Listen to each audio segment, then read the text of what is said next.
In a small, dusty village nestled far from the clamor of cities, a young woman named Amara faced a fate she never chose, a marriage to a man as poor as the dry earth beneath her feet, unaware that he carried a secret that would change her life forever. Amara was 19, the eldest daughter of a struggling farmer named Timur and his wife, Salma, in the village of Karawala. Life in Karawala was hard. The sun scorched the fields most of the year, and the rains, when they came, were either too sparse or too fierce. Timur's crops barely fed his family of 6, let alone brought in money for anything beyond survival. Amara, with her quick mind and gentle hands, had learned early to mend clothes, cook with whatever scraps they had, and care for her younger siblings, 3 brothers who looked up to her with wide, hopeful eyes. She dreamed of something more, though she never spoke of it. Dreams, in Karawala, were like clouds, fleeting and useless unless they brought rain. When Amara turned 18, whispers of marriage began to circle. The village elders, men with weathered faces and rigid traditions, believed a girl her age should be wed, not burdening her family's meager resources. Timur, though he loved his daughter, felt the weight of their poverty. Debts piled up from bad harvests and medical bills for Salma, who had been ill for years. The family needed help, and in Karawala, help often came through alliances sealed by marriage. One evening, as the family sat around a flickering oil lamp, Timur broke the news.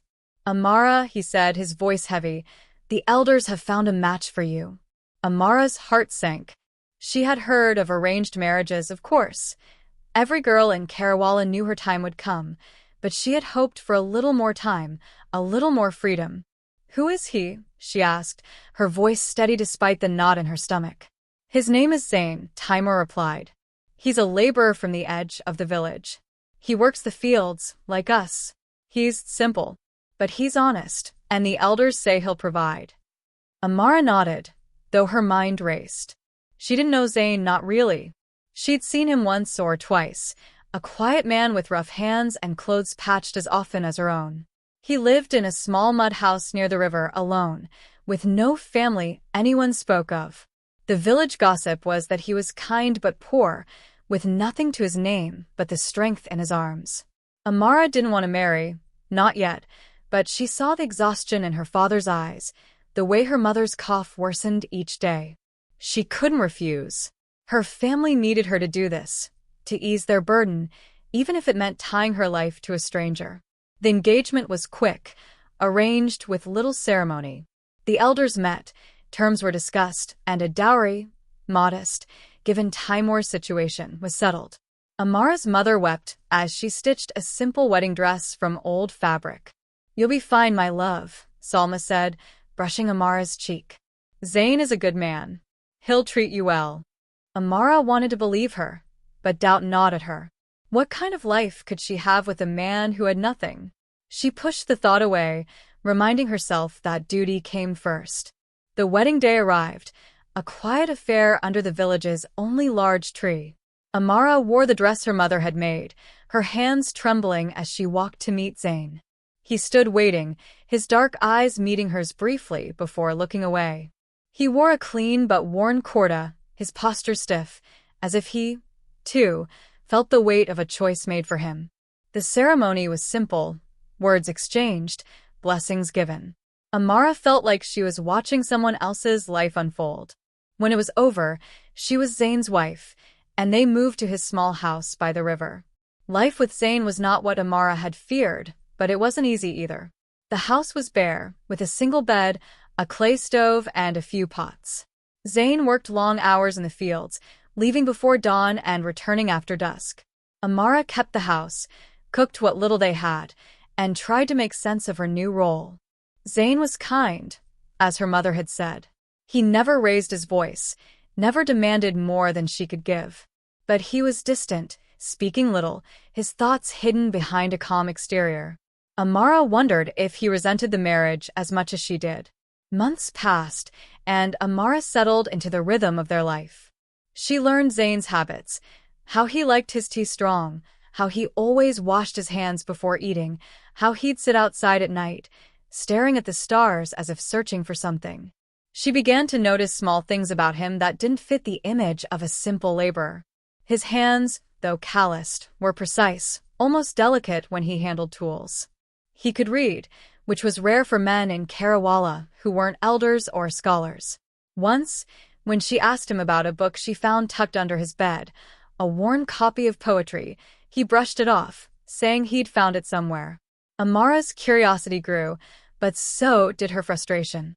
Their life was hard.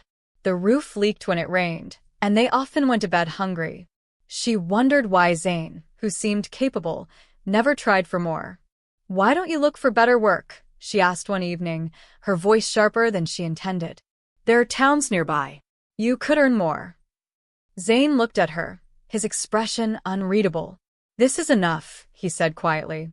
"We manage." Amara wanted to argue, but something in his tone stopped her. It wasn't defeat, it was certainty, as if he knew something she didn't. She let it go, but the question lingered. One day, a stranger arrived in Kerala. He was an older man, dressed in clothes too fine for the village, driving a car that kicked up dust on the dirt paths.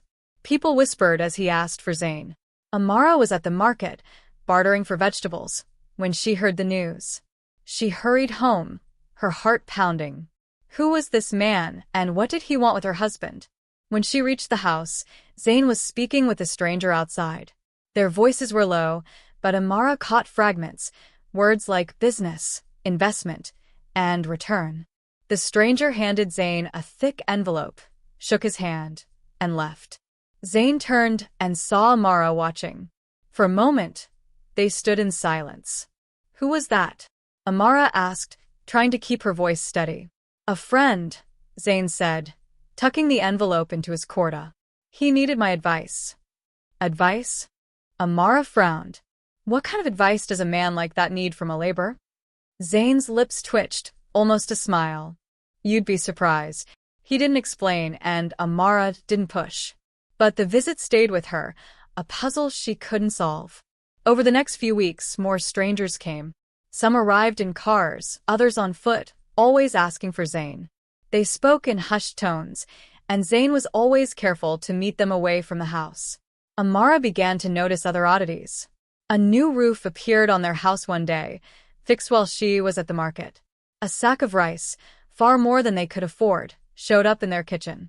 When she asked Zayn about it, he shrugged and said he'd found extra work. Amara's suspicion grew. She wasn't a fool. Zayn was hiding something, and she was determined to find out what. One night, when Zayn was asleep, she searched the house. Under a loose floorboard, she found a locked metal box. Her heart raced as she tried to open it, but it wouldn't budge. The next day, she confronted him. "What's in the box, Zayn?" she asked, her voice shaking with a mix of anger and fear. He looked at her for a long moment, then sighed. "You want the truth?" he said. "Yes," Amara said, bracing herself. Zayn sat down, his hands clasped. "I'm not who you think I am," he began. "My name is Zayn, but I wasn't born in Kerala. I came here 5 years ago, after I lost something important.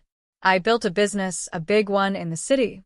I made money, more than you can imagine. But I walked away from it.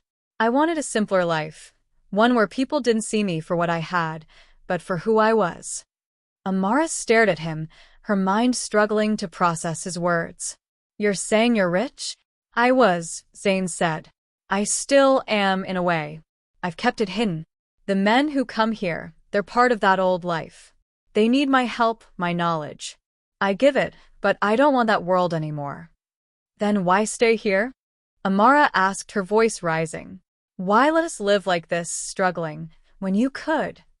"Because I wanted you to know me," Zayn interrupted, his voice soft but firm. "Not my money, not my past. Me." Amara felt a rush of emotions, anger, confusion, relief. She wanted to scream at him for keeping her in the dark, for letting her worry about their next meal when he could have solved it all. But she also saw the sincerity in his eyes, the weight he carried. He hadn't lied to hurt her. He'd lied to protect something he valued more than wealth. Over the next few days, Amara wrestled with what she'd learned. Zayn offered to change their life, to move them to the city, to give her everything she'd never had. But Amara wasn't sure she wanted that. Kariwala was her home, flawed as it was. Her family was here, her roots. She didn't need wealth to feel complete, but she did need trust. She and Zane talked more than they ever had. He told her about his past, how he'd built a tech company, how the pressure and greed of that world had drained him, how he'd come to Karawala to find peace. Amara shared her own hopes, her fears, her dreams of a better life for her siblings. For the first time, they were honest with each other, and something new grew between them. Not love, not yet, but understanding. Amara decided to stay in Karawala, but she asked Zane to use his resources differently. Help the village, she said. Not just us. Everyone here struggles. If you have the means, do something good. Zane agreed. Over the next year, he quietly funded projects: a new well, a small school, a clinic for people like Amara's mother. He never took credit, letting the elders believe the money came from distant donors. Amara watched him, saw the man he truly was, not a laborer, not a billionaire, but someone trying to do right by the world. Their marriage, once a duty, became a partnership. Amara no longer felt trapped. She felt chosen, not by the elders, but by Zane, who had seen her worth before she'd seen his. And in Karawala, where life had always been hard, hope began to grow, like rain finally falling on dry earth.